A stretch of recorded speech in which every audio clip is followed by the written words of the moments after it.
Hello, my name is David2.wmv, and this is my last speech persuasive. Money, that's what it's all about. This is the main reason we get up every day to go to work. So the decision to save our country potentially billions of dollars arises. Should we support it? The decision I'm speaking of is whether to drill in Alaska or not. The main point that comes to mind is the protection of what is called MWAR. This is the Alaska National Wildlife Reserve.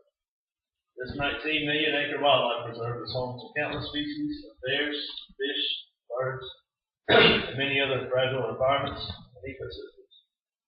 To be completely fair, I understand this concern, and am well aware of it. But the proposed site for drilling only encompasses 1.5 million acres of MWAR, of which 2,000 will be set aside and covered with oil derricks, refineries, etc. The other 17.5 million acres will be permanently set aside for the reserve, never to be used for drilling. Less than 1% of the reserve's land will be affected by the drilling. Let's begin with some of the reasons for drilling in Alaska. Obviously, the economic impact would be great. Billions of dollars to local economies, and streaming revenue from the various aspects of drilling, land contracts, etc. Another enormous effect will be the job market. According to the MWAR site, between 250,000 and 750,000 jobs can be produced with drilling commences. Also, along with the streaming revenue, every state in the country could feel the positive effects setting up a rig. Mainly because of the great number of materials it takes to set up and maintain an oil rig. These parts come from all over the country. Another reason to consider drilling in the Arctic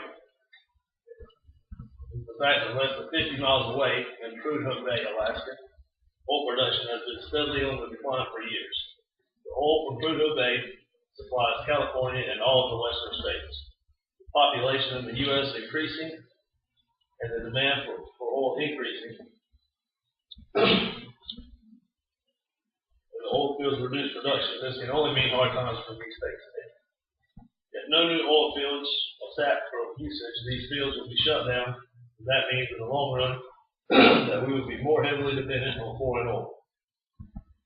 Speaking of that subject, as of today, 60% of our oil we consume domestically is from abroad.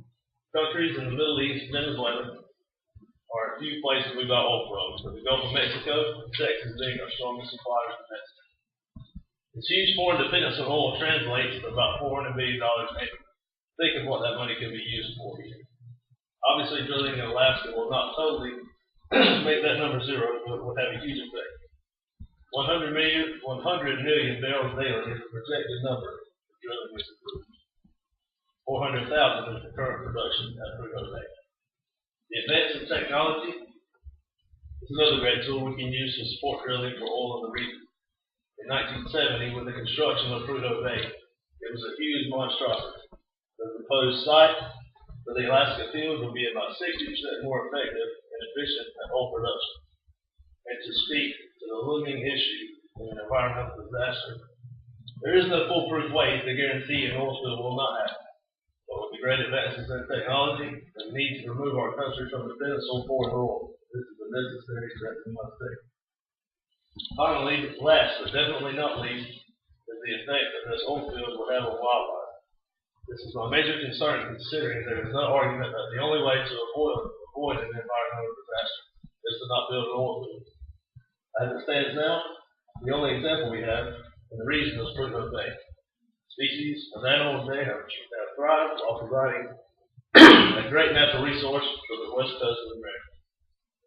These fields would obviously be monitored by state and federal officials that would regulate and monitor the proposed site.